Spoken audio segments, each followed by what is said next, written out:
It's all a story. You know what you must do.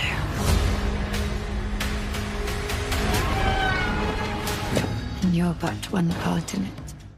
Welcome back, everyone. It's Charlie. We've seen a lot of Helena's dragon dreams on House of the Dragon, both Season 1 and Season 2 now, and based on what they've revealed on the show so far and the behind the scenes, Helaena has essentially seen everything from the events of the original Game of Thrones series later in the timeline, like Jon Snow, Daenerys, the Night King, the White Walkers.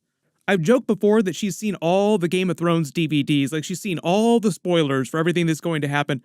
The showrunner said the way they've written her character is that she lives more in a dreamlike world, not being able to distinguish her dreams from reality, which is why she always seems like she's a space cadet and is rarely present in the moment when she's actually talking to anyone. Briefly, you will see her briefly in the moment when she's talking to Alicent, for instance. But anytime she stares off into the distance or pauses mid-conversation, getting that faraway look in her eyes, she's either remembering some dragon dream or she's having a waking dream and unconsciously speaking what she's seeing without really understanding what it means. Probably the best example of that was during Season 2, Episode 1, when she was knitting Jaehaerys' funeral shroud without realizing why she was knitting it. Because she'd seen Blood and Cheese, she'd seen his death and knew that she would need it, but she didn't remember why or why it was important or when it would happen. And in the most recent clip that they released, I put at the beginning of this video, she literally says that it's all a story, you're but one part in it, you know what you must do. Meaning that she's telling someone about how they fit into the larger prophecy of the prince who was promised, the long night, the fight against the Night King and the White Walkers, meaning that she would have had to have seen all those events that happen in the future of the characters, like she'd have to have seen the White Walkers to be able to say something like that. And it seems like the show is now changing some of how dragon dreams and visions just in general work, because all the visions Daemon has been getting at Harrenhal aren't dragon dreams, they're meant to be Weirwood visions, which are supposed to work totally differently in the books. So we'll break it all down and what it all means, and how the show has changed how all these different types of visions are supposed to work. So if you're brand new to the channel, be sure to subscribe to get all the episodes. Reminder about House of the Dragon Season 3 and Night of the Seven Kingdoms. We'll be getting Night of the Seven Kingdoms episodes next year. House of the Dragon Season 3 probably won't premiere until 2026. Maybe Helaena can drop some dragon dreams about everything that's going to happen in Season 3 so we don't have to wait that long to find out. To be fair, though, everybody that's been having visions details stuff that will happen in Season 3 and Season 4, so technically they have been revealing what's going to happen in the future of the show. But in the clip I put at the beginning of this, they reveal that Helaena is telling someone about the grand story of A Song of Ice and Fire, like George R. R. Martin has told Helaena all the spoilers for Winds of Winter and A Dream of Spring. But the idea is that in order for what Helaena is saying to actually make sense, she would need to have seen everything that happens in the future. Now I say future because in the books, and at least so far on House of the Dragon, the way they've depicted dragon dreams is that people witness things that are happening in the future, and it has to be someone inside the Targaryen line. As far as we know, other Valyrians didn't have dragon dreams, and maybe there were some out there that had dragon dreams, but Daenerys the Dreamer is like the earliest dragon dreamer that we know about. But the way dragon dreamers physically see their dreams, experience the dragon dreams, they're more like Daenerys' visions in the House of the Undying, where they're kind of unclear and can be interpreted in many different ways or misinterpreted. The big difference between this and the Weirwood visions, like the ones Daemon has been getting at Harrenhal, is that Weirwood visions are meant to be something that previously only green seers and the Children of the Forest have been able to see before now. And to boot, you're only supposed to be able to see things from the past that are in proximity to the Weirwoods themselves with the faces on them. That is, unless another green seer causes you to see specific things, like putting visions in your head, which is the Three-Eyed Raven did to Bran during the original show, like he was giving Bran visions. So another green seer could have been making Daemon have all these different Weirwood visions this whole time, like visions of his mother, young Rhaenyra, himself in Aemond's clothing and eye patch. I know there have been a bunch of theories that Alys Rivers is a green seer too. She could be physically manipulating Daemon while he's at Harrenhal, causing him to see specific visions, or it could be another green seer giving him visions. The important thing with Daemon's visions is that he's not supposed to be able to have Weirwood visions all by himself, though. That's why Simon Strong, for instance, has lived at Harrenhal his whole life and hasn't been seeing Weirwood visions like every single night. That's the reason why he's not freaking out, because Alys Rivers joked that their previous maester freaked out for some quote-unquote reason, probably because he got a bunch of Weirwood visions and couldn't handle it and just took off. Based on the way that Helena's dragon dreams are supposed to work up to this point, dragon dreams in general is that she should only be seeing stuff that happens in the future, meaning that she's seeing the Night King, the White Walkers, Jon Snow, and Daenerys. They're all the events of the second long night, not the first long night, like anything that happens after the present day of the show during Dance of the Dragons. The showrunner and the producers have said the limiting factor balancing Helena's powers of foresight, seeing the future like Cassandra style, normally they make her way too OP if she could literally tell anybody on the greens everything that's going to happen to them down to the day. Like, you're going to die on Thursday, so watch out on Thursday.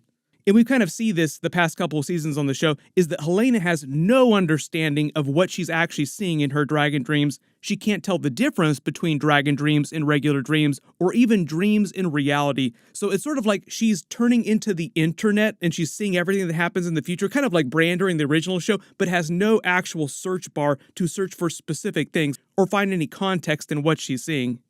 I made this joke in the past, but like Bran turned into the internet essentially. It's kind of the same phenomenon with Bran, but he's seeing everything from the past. Samwell had to be the one to come along to be the Google search bar to actually search for specific functions like, can you actually search for information about Jon Snow's parents, Rhaegar Targaryen and Lyanna Stark? So Bran, because he had that information, was like, oh yeah, I do have that. Let's go check that out. But before that, it was sort of like the sum total of all knowledge was uploaded into his mind, and he just had no way of actually searching through it. So it's kind of a similar situation with Helaena, but everything from the future, not from the past. They've also said that a lot of the visions are also mixed together too, so she's seeing different visions on top of each other, which makes them even more confusing.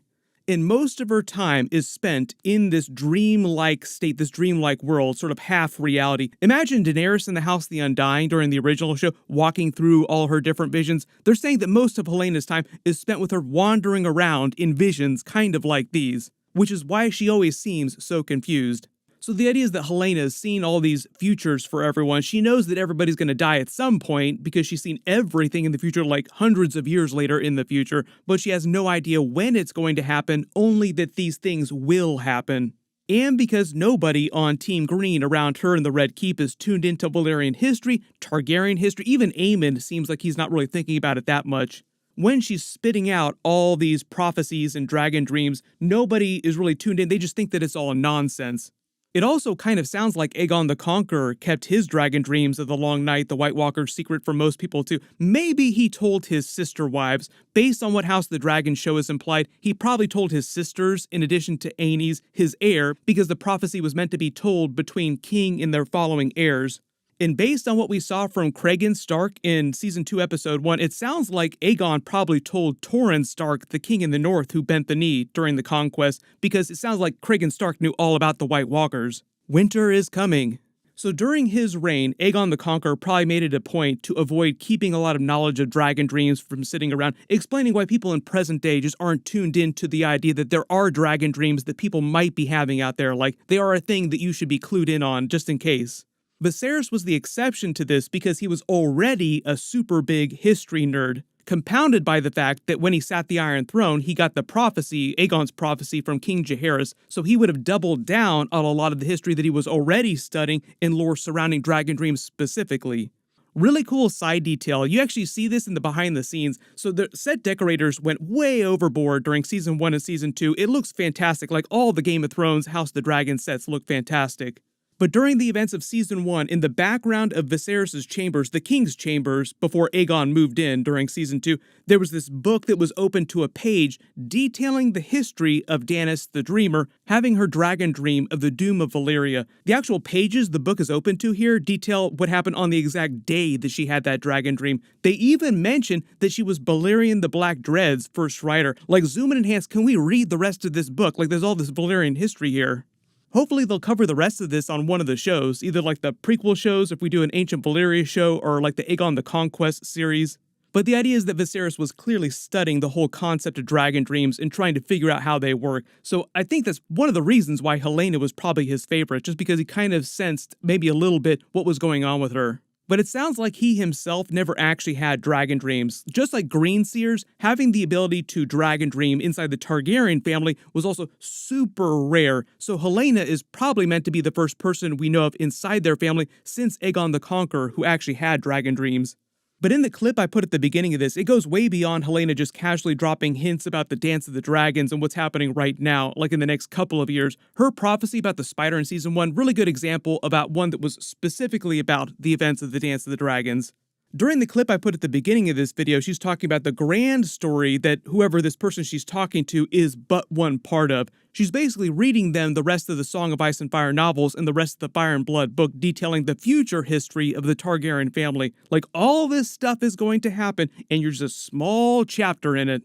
But on the show, one of the ways it seems like they've started to change how these work, the dragon dreams, is to connect dragon dreams to Weirwood visions like the ones Daemon is having. That might just be for casuals, though, who find a lot of the magic-based plot, the visions inside House of the Dragon, Game of Thrones, to be really, really confusing. They're kind of meant to be confusing, though. One of the big problems with prophecy that George R. Martin has said is a big thing throughout A Song of Ice and Fire is that people always misinterpret it, usually with terrible, terrible consequences. They're kind of getting into this on the show right now with Rhaenyra drinking and pouring the Kool-Aid. Like, she's starting to believe more in the prophecy of it all, divine right, like her actual power as a dragon rider. We'll talk about this more during my finale video soon and then during season 3, because I think it'll be a big part of her arc on the show going forward. But I think the show is trying to keep things as simple as possible, the way that everything works, all these different types of magic, so that you can see Helaena witnessing things from the past and the future, when really that's not how dragon dreams are supposed to work, and you can also see her dragon dreams crossing over with the Weirwood visions, when really that's not meant to be the way that they're supposed to happen. There have been a lot of theories going back to when the books first started being published about how all these different types of magic work in the Game of Thrones universe. Like, you have blood magic that was practiced by the Valyrians. It's how they created dragon bonding in the first place. There's green seer powers, the magic of the Children of the Forest, which is basically like the magic of the old gods. The show has already revealed that the White Walkers, the Night King's magic, are the exact same as their magic because the Children of the Forest literally created the White Walkers with their magic. You also have warging, there's elemental magic, light and shadow magic, like the magic of the Red God, glass candles, Melisandre creating all those shadow babies. There are a lot of subclasses of magic, but they all sort of fit into a couple major types. I think what the show has done during the original series to a certain degree, and more so on House of the Dragon, is say that everybody is drawing on similar types of power or the same power, but just doing so in different ways. Really good example of this too is the dragons, according to George R. Martin, are creatures of magic, like actual magic. But I think they're simplifying all this so that they can explain why you can see, for instance, Helena's dragon dreams and Weirwood visions overlapping with each other. Usually what happens, though, when you see weird stuff like that is that the producers and the showrunners have to clarify specific details and what their intent is, because sometimes visions like Helena's can mean 100 different things, but they were using them for a very specific reason in different episodes.